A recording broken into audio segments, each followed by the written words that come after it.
Hello, loves. I'm Janine, founder of Mentor Masterclass, and today I'm so excited to introduce you to one of your featured celebrity mentors for Mentor Masterclass, Isabel Foxen. Hi, Isabel. Hello, Jenny, and thank you for having me. Hi, I'm so excited for you all to meet Isabel and find out about just exactly what her training is like behind the scenes and her story becoming a coach so that you might feel into this big decision and see kind of what the journey is like for other people out there. So before we dig in with Isabel and all of her genius, I want to read her official bio so you can get to know her. Isabel Foxen is a certified health coach and emotional eating expert. She helps women make peace with their bodies so they can stop obsessing about food and get back to living awesome lives. Her areas of expertise include binge eating, emotional eating, and chronic unsuccessful dieting, which we've all been there. And after years of trying to overcome emotional eating through traditional and alternative approaches, Isabel discovered some radical new ways to get women over their food issues once and for all. Isabel has been featured in the Huffington Post, Elle Magazine, XO Jane, and has been praised by Ricky Lake. She is changing the way women think about food and their bodies from the ground up, not just by shifting the mindsets of individuals, but by creating a greater cultural revolution. And her writing and free guide, How to Not Eat Cake, can be found at isabelfoxenduke.com. So I am particularly excited about having Isabel as a mentor because she's one of the fiercest women I know when it comes to really owning your own approach, your voice in the market, and really being able to speak to your clients and sort of master that in a way that has people clinging to work with her and selling out her program. So I think it's going to be so valuable to learn from Isabel. And to start, Isabel, I really just would love to know, why did you become a coach and what was that process like for you? Yeah, so, I don't think that this is hard for people to relate to. Well, I became a coach because I struggled with a very specific issue for so long in my life. And as soon as I felt like I had a solution to that problem, after years and years of struggling with it, I was like, I need to go tell everyone. Like, I really, this is my mission now. Like, I need to get this information into the hands of as many people as humanly possible, because if it took me so many years to figure this out, then there needs to be a way to sort of expedite this process, get this information into the hands of as many women who may be struggling with it as well. So it really came from a place of, first of all, I get it, right? Like, my coaching revolves around a very specific niche problem. Although I think most people's coaching does to a certain extent, right? Like, I think most people... I find that, right? Yeah, like, even if you're a generalist, you tend to feel, most people feel most comfortable dealing with certain kinds of issues more than others.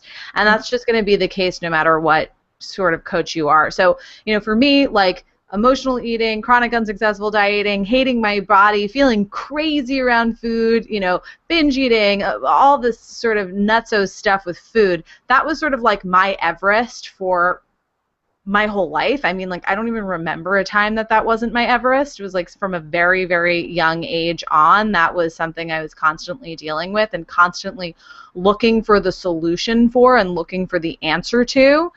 And I remember, I was searching for the solution for so long, and I just remember when I finally felt like, oh my gosh, like, I have something to share with the world that's different and new. That's a new perspective on this that no one else is saying. This needs to be said. Like, it came from a place of, this needs to be said. I need to get this information into the hands of women who are struggling with their relationship with food and their bodies, because there's not enough of it out there, if out there at all. And it's certainly not being said the way I'm saying it, if it's being said at all, which in some instances, some of the stuff I say isn't really being said at all. So there's that too. Yeah. So that was why I became a coach, was because I was putting pen to paper. I was blogging and writing, some insights that I was having about this really big, lofty concept that, many women are dealing with. And at some point, it became clear that this information is like really potentially could change people's lives and needs to be discussed with women in a coaching format and really allow myself the opportunity to give women the gift that it took me so long to get without a coach. If that makes sense. Absolutely. Yeah, I've a similar story, just such excitement once I started learning these tools and techniques exist. And mine was a little more general. It was just like about life, but there were tools to have a better life, to deal with emotions and things. I couldn't wait to share that and to tell everyone that they existed. So it totally resonates with me. Yeah, totally. It was like coaching. I didn't even choose coaching. It like happened to me, kind of. I didn't really have a choice. I think a lot of women watching this, they won't know why or how they got pulled toward this, but they know that in their heart they're feeling this calling. They're like, this is the thing that my whole life I've almost been gearing up to do. Yeah, totally. I can't help but be a teacher, like that is just so what I am put on this planet to do, is to teach this and spread this information that I have. So teach these tools. Let's do it. Speaking of, Isabel, can you give the ladies a sneak peek of what it is that you teach them in their Mentor Masterclass training with you? Yes. So, oh my gosh, we covered so much in this masterclass training. It was intense. I mean, everything from sort of like business and some of my personal techniques in working around body image specifically and helping women with food issues, which I think I even mentioned in that class. This is something that most people think of food issues and body image issues as like you either have them or you don't have them. Like they think about it in this sort of like binary situation. That's a myth. That's not true. Pretty much all women have consciousness around their weight and food, and it's just sort of a spectrum. It's a spectrum of like how much weight and food affects you as an individual, right? Like, do you have like, are you somebody that's severely affected by, and struggles deeply with weight issues and food issues and compulsivity with food, etc.?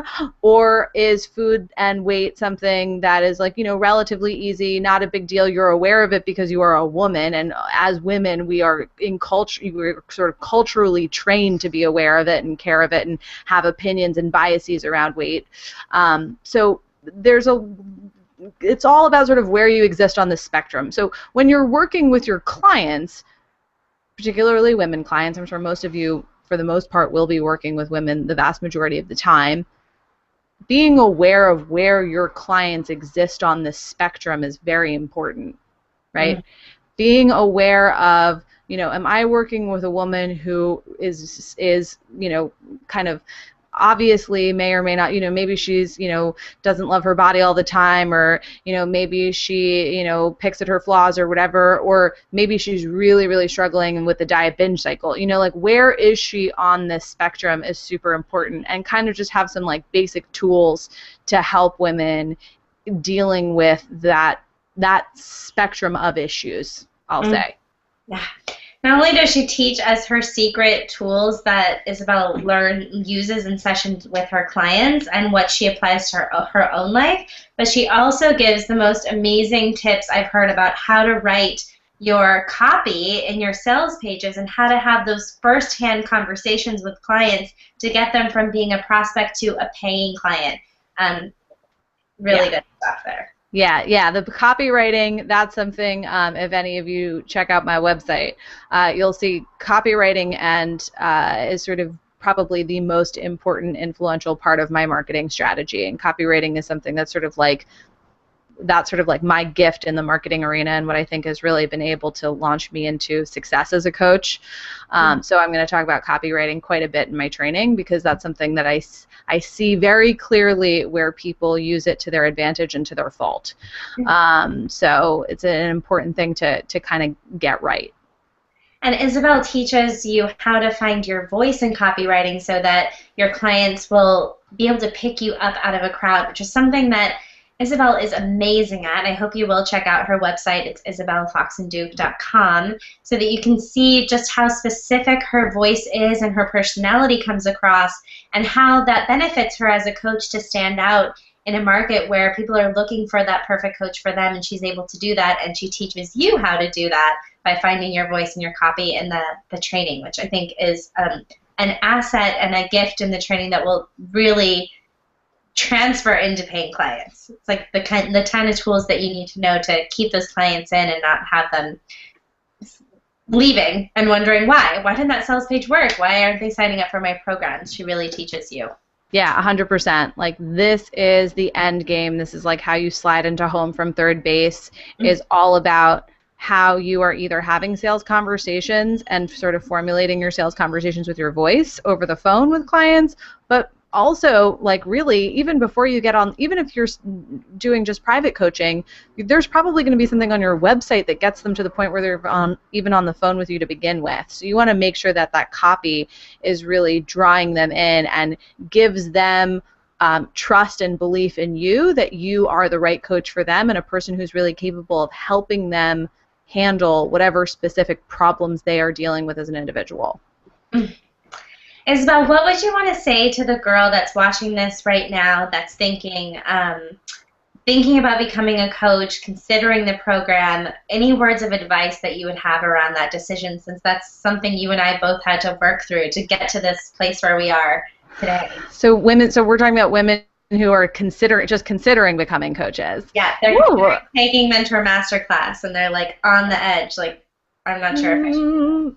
So, wow, I would say, I think that whenever we're thinking about making a big decision, I mean, like, I know for me, like, when I'm thinking about making a big decision, like, I usually want to do it, and it's about dealing with my own objections, right? So looking at my own objections, like, also, like, what's actually, like, I'm on this website, I'm reading this stuff, I'm looking at this thing, there's clearly a part of me that wants to do it.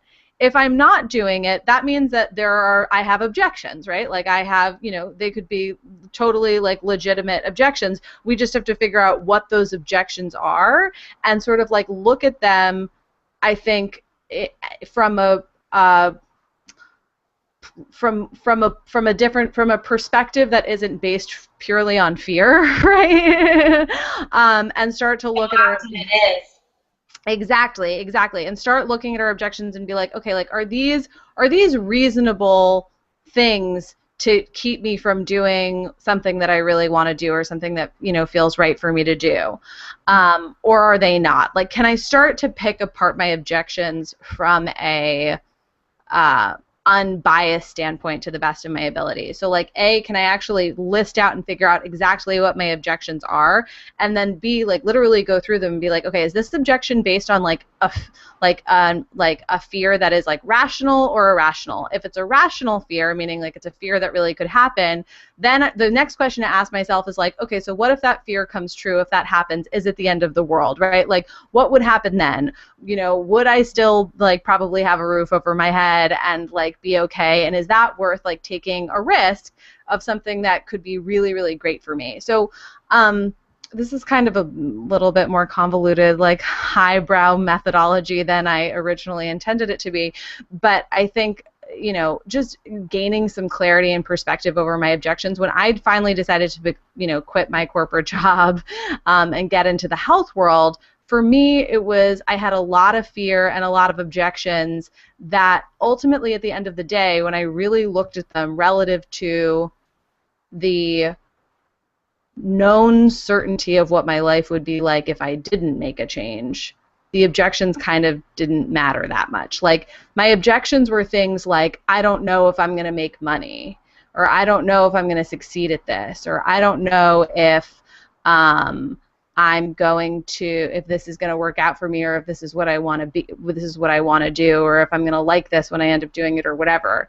But then when I weighed that objection against the reality of my current situation, I was like, well, the risk of those things happening, right? Like, the minor possibility of those things happening it's not really enough of a reason. I can still deal with those things if they happen. It's not enough of a reason to stay stagnant in something that I know 100% exactly what it's going to look like, and I'm just going to be here, stuck, doing the same shit over and over again. there's no risk in that at all because it's just definitively just going to be totally blah.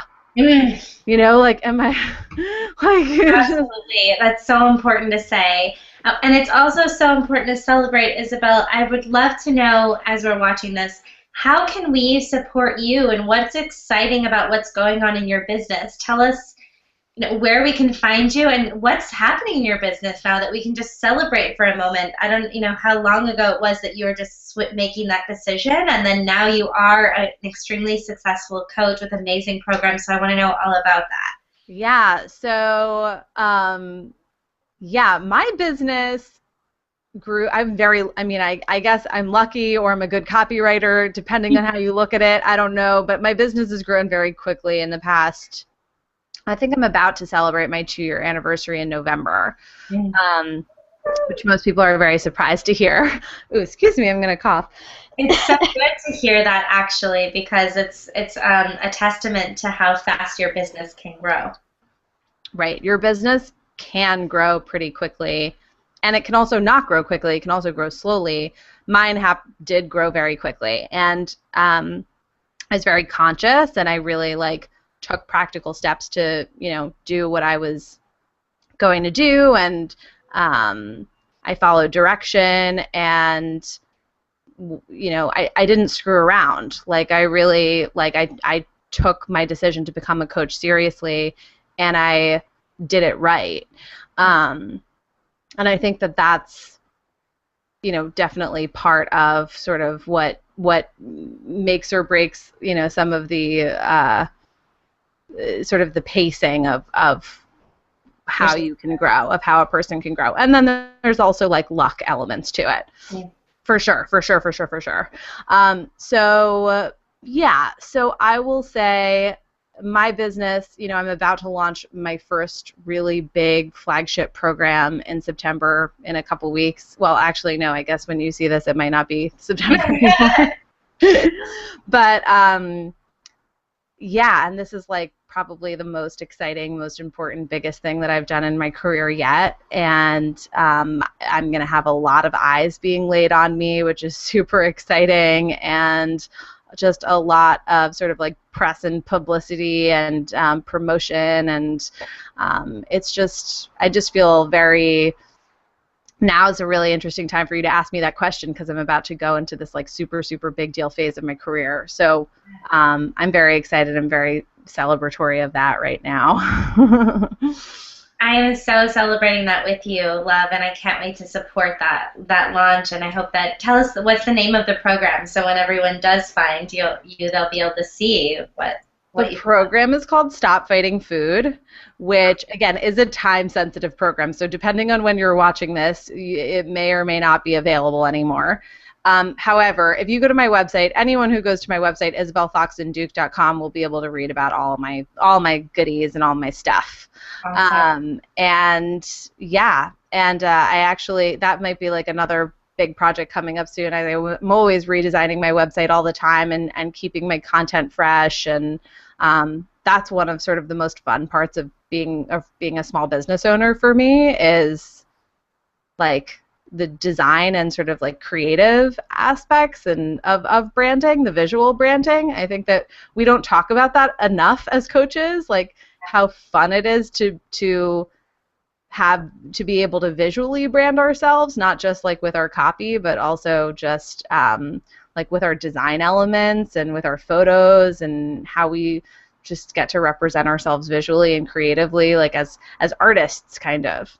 Yeah, it's such an expression, and it can be so creative and fun if you have that side to you.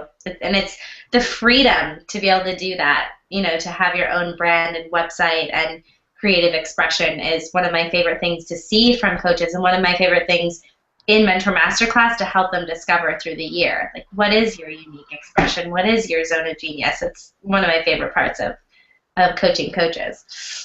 Totally.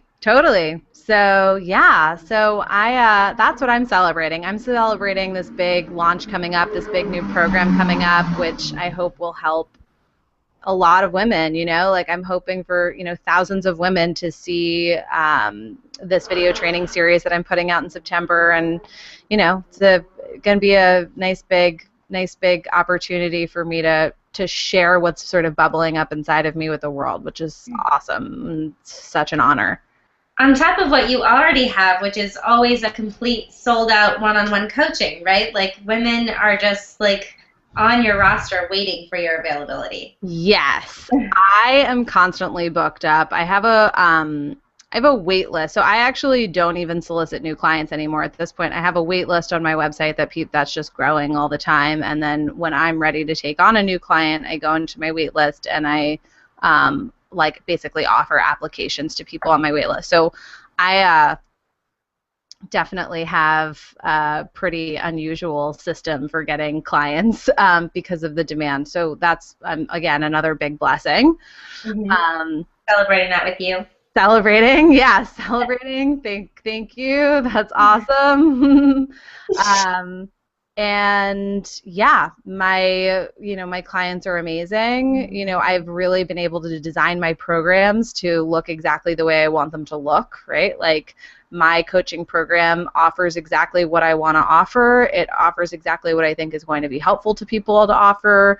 I charge a, very what I think to be like, fair price for me to live like a very comfortable lifestyle with a small number, relatively, like I actually like to keep my client numbers relatively small so that I have a life and so that I can focus on doing things like creating these big group programs and writing. I do a lot of writing. I write for a lot of online magazines.